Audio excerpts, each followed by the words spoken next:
Assalamualaikum warahmatullahi wabarakatuh. Nama saya Dimas Paujirigi, NPM 201000112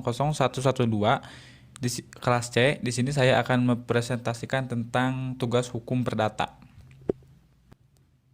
Yang pertama adalah pengertian hak milik. Hak milik adalah hak turun-temurun, terkuat dan terpenuh yang dapat dipunyai orang atas tanah. Dengan mengingat semua hak atas tanah mempunyai fungsi sosial dalam pasal 20 ayat 1 Undang-Undang Agraria. Berdasarkan ketentuan tersebut bahwa sifat-sifat hak milik membedakan dengan hak-hak lainnya. Hak milik adalah hak turun-temurun, terkuat dan terpenuh yang dapat dipunyai orang atas tanah. Pemberian sifat ini tidak berarti bahwa hak itu merupakan hak yang mutlak, tak terbatas dan tidak dapat diganggu-gugat. Kata-kata turun-temurun berarti bahwa hak milik atas tanah tidak hanya berlangsung selama hidup pemegang hak, akan tetapi apabila kita terjadi peristiwa hukum yaitu dengan meninggalnya pemegang hak dapat dilanjutkan oleh ahli warisnya. Kemudian ada ciri-ciri hak milik. Yang pertama adalah turun-temurun. Hak milik atas tanah dapat berlangsung terus selama pemiliknya masih hidup, dan bila pemiliknya telah meninggal dunia, maka hak miliknya dapat dilanjutkan oleh ahli warisnya sepanjang memenuhi syarat sebagai subjek hak milik. Dan yang kedua ada terkuat dan terpengaruh. Hal tersebut menunjukkan bahwa di antara hak-hak atas tanah yang dapat dimiliki orang, hak miliklah yang terkuat dan terpenuh. Dan yang ketiga ada dapat beralih dan dialihkan. Dari segi bahasa dan perbedaan antara beralih dan diperalihkan, peristiwa beralih bentuk aktif dapat terjadi tanpa adanya suatu subjek yang melakukan pergerakan. Hal tersebut berbeda dengan peristiwa dialihkan atau bentuk pasif. Kemudian ada batasan-batasan hak milik. Dalam konsepsi hukum benda dalam buku 2 KUH Perdata diajarkan bahwa hak kebendaan adalah hak mutlak atas suatu benda, di mana hak itu memberikan kekuasaan langsung atas suatu benda dan dapat dipertahankan terhadap siapapun. Hak kebendaan meliputi hak untuk menikmati benda tersebut dan hak memberikan jaminan. Dalam pasal 6 Undang-Undang Agraria menentukan bahwa semua hak atas tanah memiliki fungsi sosial.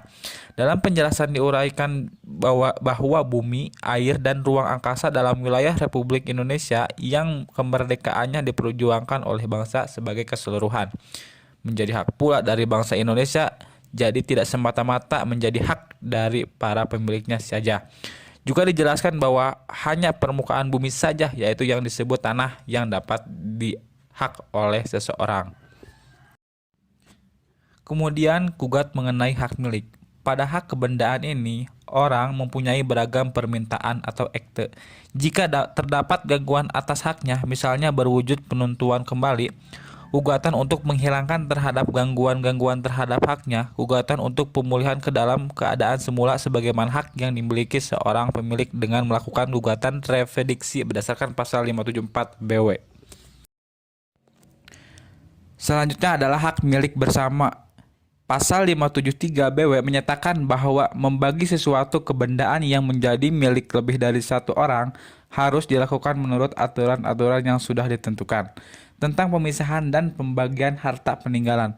Dengan demikian, hak milik bersama terjadi jika dua orang atau lebih merupakan pemilik dari suatu benda yang sama, dan setiap pemilik peserta memiliki bagian yang tidak dapat dipisahkan dari benda itu. Pemilikan bersama ini dapat berupa pemilikan terhadap benda-benda tertentu seperti rumah susun, pemilikan terhadap benda-benda yang belum terbagi. Dalam pasal 1066 BW seperti harta perkawinan, warisan bahkan hutang pihutang, macam-macam hak milik bersama. Hak milik bersama yang bebas yaitu jika hubungan antara para pemilik satu sama lain hanyalah semata-mata hubungan sesama pemilik bersama-sama atas sebuah benda. Misalnya, beberapa orang secara bersama-sama membeli sebuah mobil. Ciri-ciri hak milik bersama yang bebas adanya hubungan antara para pihak peserta tidak didasarkan hubungan hukum lain. Artinya, berdiri sendiri, adanya kehendak di antara pemilik peserta untuk bersama-sama menjadi pemilik dari suatu benda. Selanjutnya, cara memperoleh hak milik.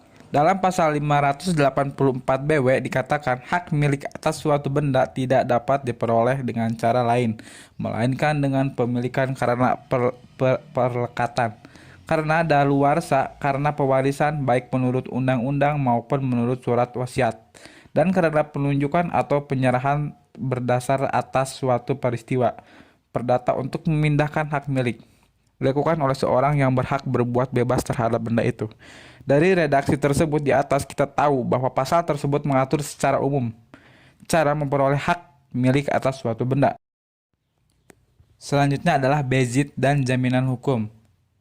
Pengertian bezit dalam Kitab Undang-Undang Hukum Perdata atau KUHP mengenai bezit diatur dalam buku kedua bab kedua bagian ke-1. Dari judul buku kedua sendiri dapat dilihat apa itu bezit, yaitu tentang kedudukan berkuasa dan hak-hak yang timbul karenanya. Pengertian bezit atau kedudukan berkuasa terdapat dalam pasal 529 KUH Perdata, yaitu yang dinamakan kedudukan berkuasa ialah kedudukan seorang yang menguasai suatu kebendaan baik dengan diri sendiri maupun dengan perantara orang lain, dan yang mempertahankan atau menikmatinya selaku orang yang memiliki kebendaan itu.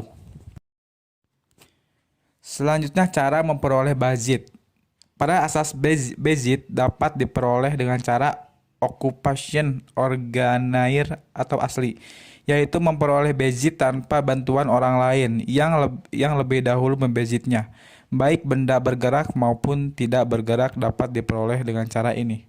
Occupation terhadap benda bergerak hanya berlaku untuk benda bergerak yang tidak ada pemiliknya, misalnya ikan di sungai, laut, burung di hutan, dan lain-lain. Yang kedua adalah constitutum posserium. Jika orang yang mengopernya bezit itu berdasarkan suatu perjanjian, dibolehkan tetap memegang benda itu sebagai holder. Selanjutnya ada jaminan hukum. Yang pertama adalah gadai.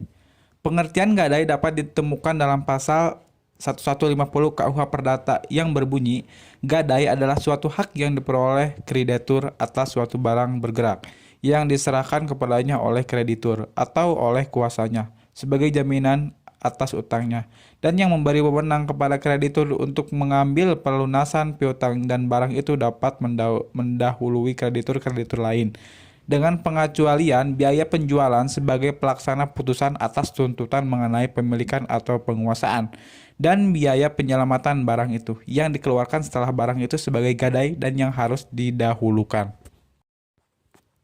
Selanjutnya adalah pengertian hipotek. Pengertian hipotek tercantum dalam pasal 1162 KUH Perdata. Hipotek adalah suatu hak kebendaan atas benda-benda tak bergerak untuk mengambil penggantian daripada bagi pelunasan bagi suatu perikatan. Vollmar mengatakan hipotek adalah sebuah hak kebendaan atas benda-benda yang bergerak tidak bermaksud untuk memberikan orang-orang yang berhak atau pemegang hipotek suatu nikmat dari suatu benda, tetapi ia bermaksud memberikan jaminan belaka bagi pelunasan sebuah hutang dengan didahulukan. Kemudian pengertian hak tanggungan. Hak tanggungan adalah hak jaminan yang dibebankan pada hak atas tanah sebagaimana dimaksud dalam Undang-Undang Nomor 5 Tahun 1960 tentang Peraturan Dasar Pokok-pokok Agraria. Berikut atau tidak berikut benda-benda lain yang merupakan suatu kesatuan dengan tanah itu untuk pelunasan utang tertentu yang memberikan kedudukan yang diutamakan kepada kreditor tertentu terhadap kreditor-kreditor lain. Kemudian yang terakhir adalah pengertian fidusia. Dalam pasal 4 Undang-Undang tahun 1999 bahwa jaminan fidusia merupakan perjanjian ikutan dari suatu perjanjian pokok yang menimbulkan kewajiban bagi para pihak untuk memenuhi suatu prestasi. Yang dimaksud dengan prestasi dalam ketentuan ini adalah memberikan suatu, berbuat sesuatu, atau tidak berbuat sesuatu yang dapat dinilai dengan uang. Maka perjanjian jaminan fidusia tersebut tidak dapat lahir tanpa perjanjian induknya.